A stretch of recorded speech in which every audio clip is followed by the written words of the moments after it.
So in the next few minutes, I will hopefully enlighten you about this topic and get your head thinking about how and where do I store my source code, what's behind it, and probably you get some ideas at the end of this talk what you could do to improve your source code storage location. When thinking about source code and comparing it to our lives, it's like the DNA. The source code describes what your application does. It describes your intellectual property somehow. It has all the analytics in it. So it's everything. It describes what happens with your data at the end of the day, like in your life. So the DNA describes how our lives is working, how our lives is happening. And this is the same with source code. So with that, I'm Tobias. I work at Vision, and I'm in IT since a very, very long time. I started my apprenticeship in the year 2000 in IT, so it's already 24 years and counting. I pretty much love open source. You will see that later in my talk. It will be an important part. If you want to connect with me, you will find me on Mastodon. I'm a fan of the Fediverse and ActivityPub and all these technologies. Why should we talk about this topic now? Not yesterday and not tomorrow, but now. I'm pretty sure, and it's a bit sad, but we all are all reading newspapers. We might not like what we are reading all day, but it's the truth, and there is some things are happening in the world right now which is probably not so good. We read about tech wars. Maybe China and US will have some issues in the future regarding technologies. We are also seeing that the cloud costs are rising. We read stories all day from big companies and corporations thinking about, oh, the cloud, oh, it's very nice, but it's also very expensive. Maybe we should do something against it. So there is some shift back into the private cloud happening or in a public-private cloud combination. Also, the economics are not that great right now, so that's another reason why companies will start to think about going back from the clouds to private computing. We have heard it before in the talk before here on this stage that the AI revolution is happening. So what happens to your data, and your data is also including source code. Your source code might be used for training models. Have you agreed on that? Do you really like that your source code is being used to train models? I'm not sure about that. Also, the data protection laws are getting more complicated, and it's increasingly complex to navigate in this world of these data protection laws between US and EU and all the other states involved in these protection laws. So that's my reasoning why we should talk about where is our source code stored today. Let's have a look at the current state of source code hosting. I mean, who of you is using GitHub today? Okay, that's what I imagined to happen. Is anyone using GitLab.com actually here? That's a bit more than I thought, but it's also cool to see. It resembles the market reality, actually. So if you look at the market of source code hosting platforms today, GitHub is actually first. I mean, it's 82% of market share, which is impressive. 100 million and more developers are using GitHub daily to do their work, to do their development and stuff like that. 330 million of source code repositories are stored on GitHub. That's a huge amount of data which is available to GitHub. And I mean, 90% of the Fortune 100 companies are using GitHub. That's incredible. I mean, wow. And then GitLab, only 7%. It didn't resemble your hands, but that's what the market says. It's only 7%. I mean, it's also a lot, but if you compare it to GitHub, it's nothing. There are others like Bitbucket and SourceHut and others of these, but they do not appear on any statistics out there. It's not only about source code hosting. I mean, the whole development process involves a lot more than just pushing some code somewhere and then you're done. You need issue tracking. GitHub is very good in that. It's all there right in GitHub. Also, if you want to change source code and your whole development workflow, you are using pull requests and code reviews. You all do that on the same platform where your source code is hosted. Actually, that makes sense, of course.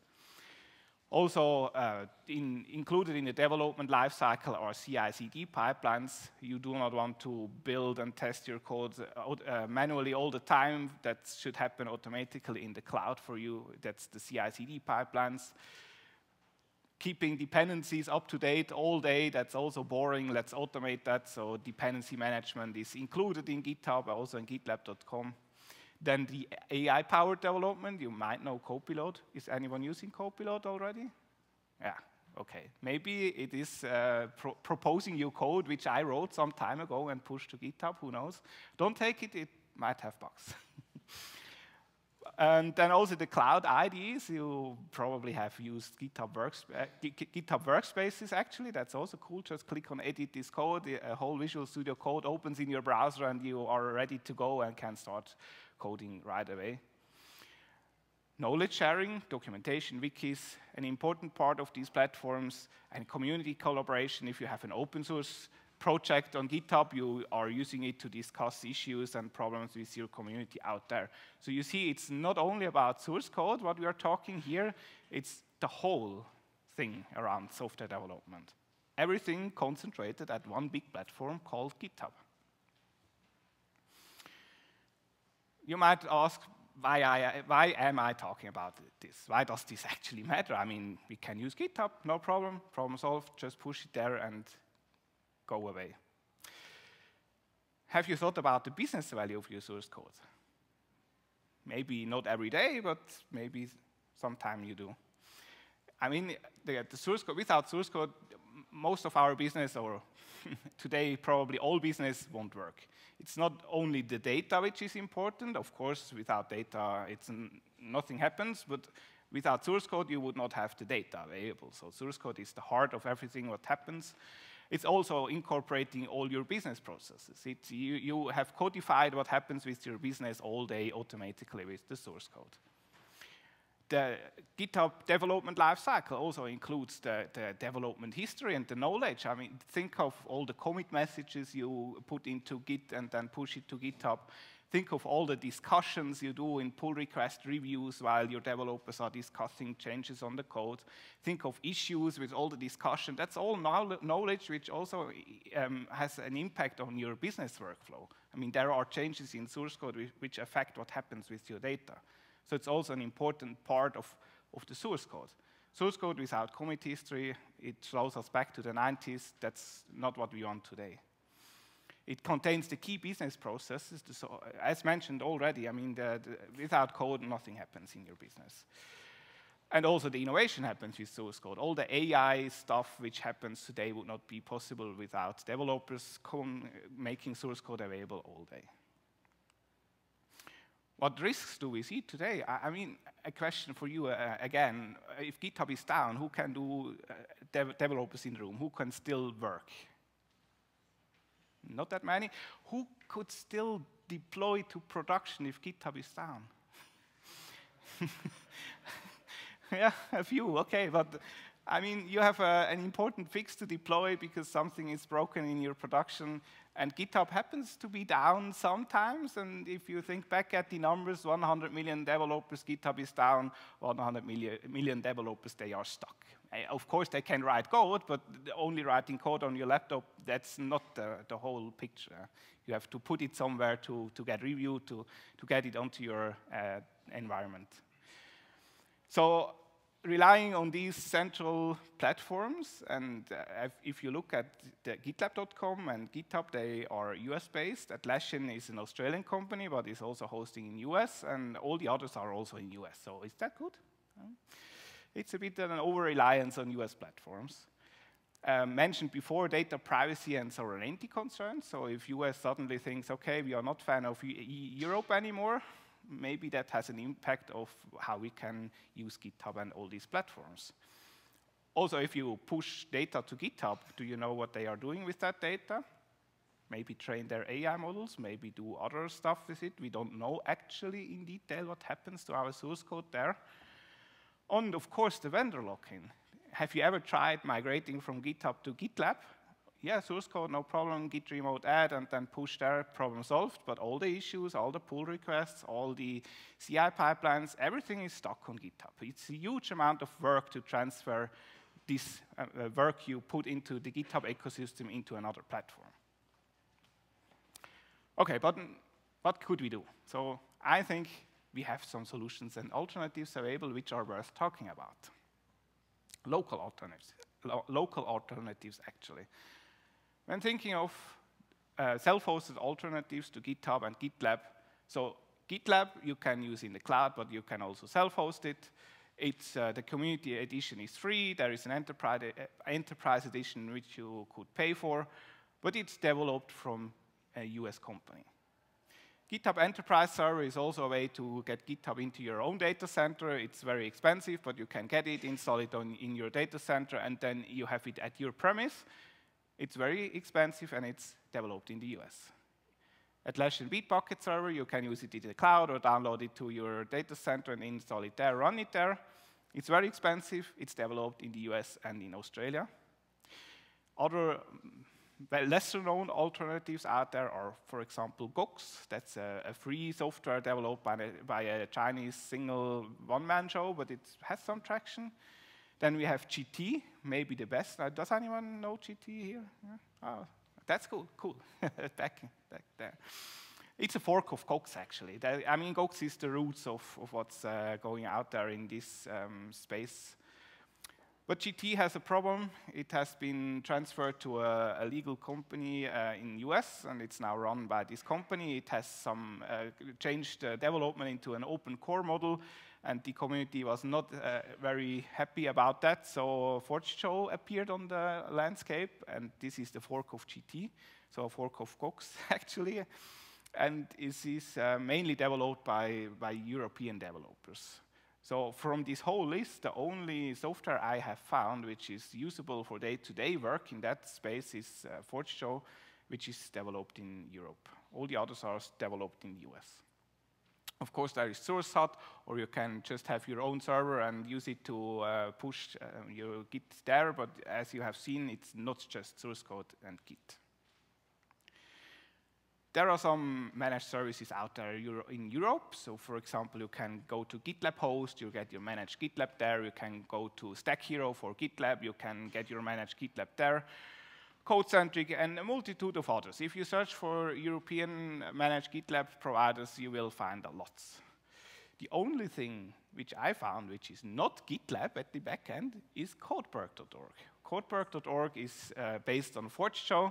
They are running a ForgeShow instance for you to consume. It is run by a non-profit organization, and they are only open for open source projects. So if you want to use that commercially, that's unfortunately not for you. Here in Switzerland, we also have a few alternatives out there, as again, we have a multitude of managed GitLab offerings. So if you want your managed GitLab in Switzerland, search for it. You will find Vision, Ops1, Naveum, and many others out there which are providing you a managed GitLab instance. Again, GitLab, to reiterate on that, it's a US-based company who develops that software. And recently, we set out to change that, and we launched Kodi.ch, which is based on ForgeShow. It is available for your business to be used. It's not only tied to open source projects, so you will get your own ForgeShow instance there, which you can use for your developers' needs. ForgeShow has features like GitHub. You can have issues, pull requests, CI/CD pipelines, and everything you need for the whole development lifecycle. What can we do now? Just ask yourself some questions. I mean, there is no answer what you should do. You have to find it out for yourselves, but maybe ask yourself, where is your source code hosted today? Most of you will host it on GitHub. Some of you will host it on gitlab.com. Others might have their own instance of GitLab running in their own data center. That's good, but think of that, and also think of how you feel being dependent on all these big US corporations. Maybe it's okay, maybe it's not okay. That's up to you to decide. And also, what's your business continuity plan if GitHub is down, for example? What do you do when GitHub is down? Maybe you want to have a mirror of your source code somewhere else. And maybe as a nice thing to add here, ForgeShow is compatible to GitHub Actions, which is quite nice. So you could mirror your source code from GitHub to a ForgeShow instance, and if shit hits the fan in GitHub, you could continue on ForgeShow. That's cool. Takeaways from these few slides I have shown you before. Source code is critical, as well as data, but without source code, no data. The challenges are rising today. You can read it in the news all day. It's not an easy time we are living in regarding where our code is stored. We have a lot of Swiss and EU alternatives available, so not all is lost. We can take it into our hands and continue from here on. And with these 3 questions I had in the slide before, start small, act now, start thinking about this topic, maybe you end up at Cody, who knows? So I invite you to have a look at it. It's new, we are in beta phase. If you are interested in it, sign up, and we will let you know once your instance is ready to test it out. If you want to test it out easier, you can also go to codeberg.org, create your account there, or you can download ForgeShow to your server and try it out as well. Thank you very much.